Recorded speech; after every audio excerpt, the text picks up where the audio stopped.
Hello, everybody, and thank you for stopping by my YouTube channel. Not sure how you found me here, but I appreciate you stopping by. And the reason I created this channel is to document everything that I've been doing on this car that I bought, which is a 1967 Camaro. It says SS on the side, but the previous owner put that on it. It's definitely not an SS car. The wife nicknamed it Belle. That's the name that has stuck, and I am okay with it. Before I get going, I'd like to give a shout out to a couple of guys. My friend Steve Seymour in Houston, Texas, who flew out here to Atlanta to help me stab this engine and get it started, and really has helped me out through the process. I'm able to text him and ask him questions, and he gives me answers. Keeps me calm when I think things are really upside down, and his help has been really invaluable. And I'd also like to thank my friend and coworker John Waters, who, like Steve, has answered questions, been there when I needed him, and he helped me rebuild this front end with new tubular stuff. He swapped the front brakes from drum to disc, and he helped me with the transmission when I had some issues with it last month. So big thanks to both these guys. They've been invaluable to me, and I can't even express how much I appreciate both of them. So last week we had the car out at Moe's Speed Shop in Dallas, Georgia.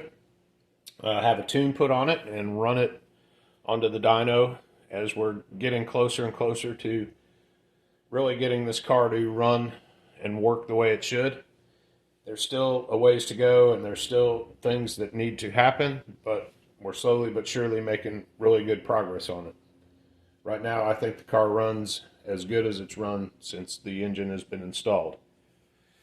So from that dyno day, I put some posts on YouTube Shorts, and I was really tickled because they got some views, and I just thought that was kind of neat. So I decided to make this little channel and document things and post things and stuff like that. And I apologize, I'm an old guy. I'm not a professional YouTuber. I don't have professional equipment. I am recording this on a crappy Android phone. So I apologize if the audio is terrible or the video is terrible, or if I don't know what I'm doing. I apologize. I'll learn if we continue to make videos. I'm sure I'll get better. And maybe one day I'll buy some better equipment. So I had some questions from people who saw the shorts, wanting to know a little bit more about the car because I really didn't go into too much detail on those shorts. And that's why I made this video here, so I could kind of go a little bit deeper into the car and answer those questions for those people. So I bought the car coming up on 2 years ago. Bought it out from a guy out in South Carolina and brought it back here to Atlanta. It had a 350 in it, which was down on power. And when I took the valve covers off, I found a chunk of metal in there. So I knew something was wrong inside the motor. Just wasn't sure what, and I never really found out what. But out came the 350, and I had this engine sitting on a stand. And honestly, it was sitting on a stand for 20 years. It's been in my garage for 20 years in a bag. Wasn't sure it was going to work. Got it to spin by hand, so I figured we'd be okay. And took it down to Matt at Bishop Machine in Mableton, Georgia. Had him take a look at it, and while we were there, we decided to change out the camshaft. So it had a big comp cam, solid flat tappet cam, mechanical cam, and it was pretty healthy at 555. But out it came, and we put a Lunati roller in there. So we made a couple of swaps prior to the engine going in, and then we stuck it on in there. So basically what I'm working on here is an old school car with an old school engine because I'm an old school guy. I'm I like the old stuff. I can appreciate everything that's going on with cars today with the Coyotes and the LSs and the Mopar motors and all the horsepower and stuff and the creature comforts that those cars have. But at the end of the day, I'm just an old school guy. And like I said, that's what we're building here. So had some questions about the engine. So what I've got here is just your basic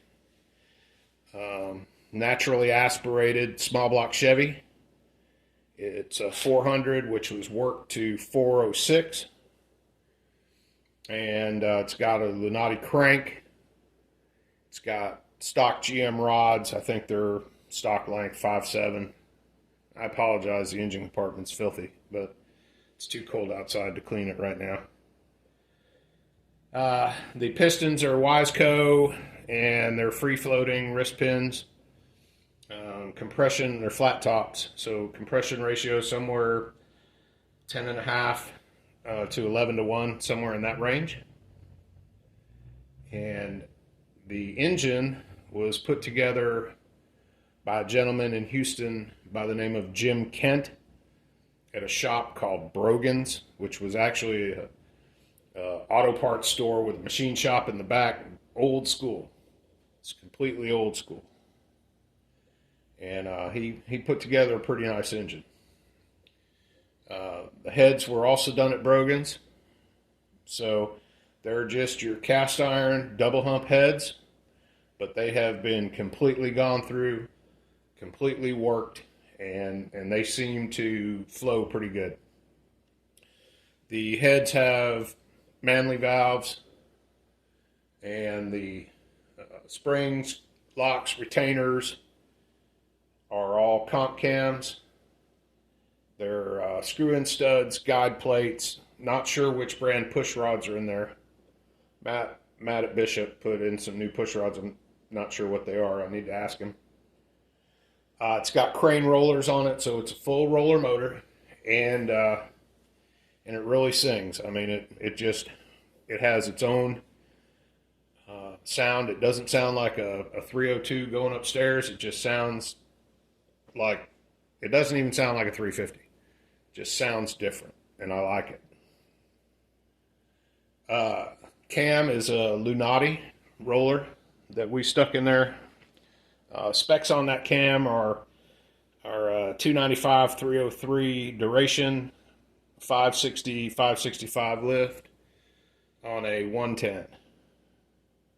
So it's a fairly healthy cam for the street, and realistically it's probably a little bit too much cam for the street, but it sure is fun when it gets into the power band.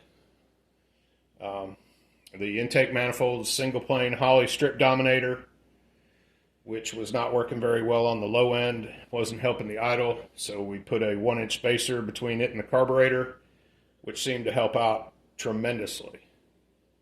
Carburetor is a 750 Holley Brawler.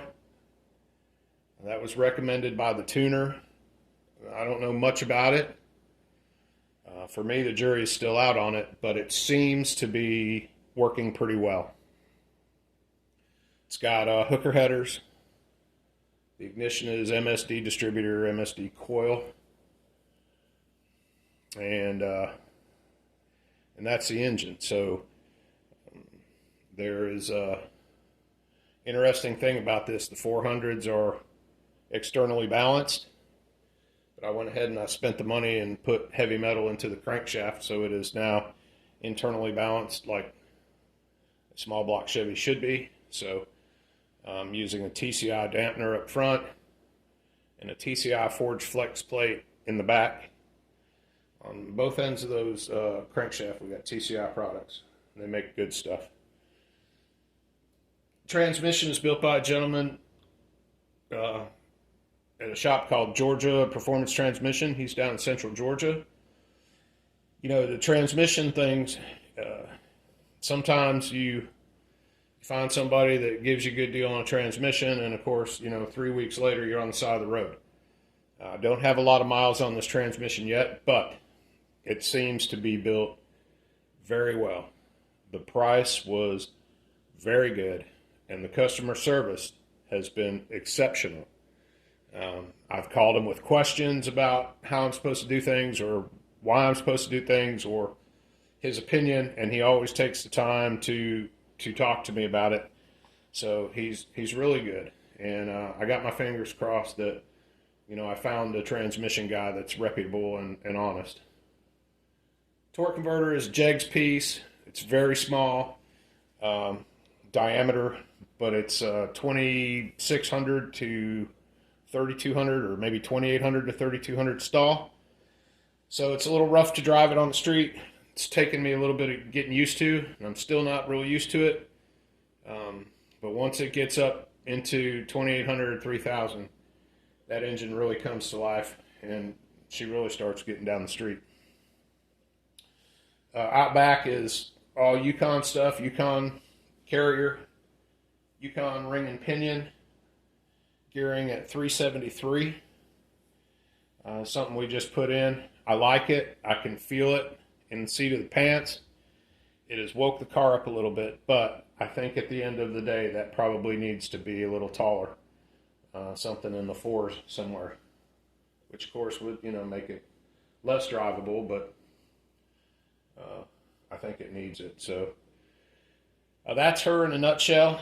I'm gonna try and get some stuff posted on her, some cold startups and burning the tires off of it.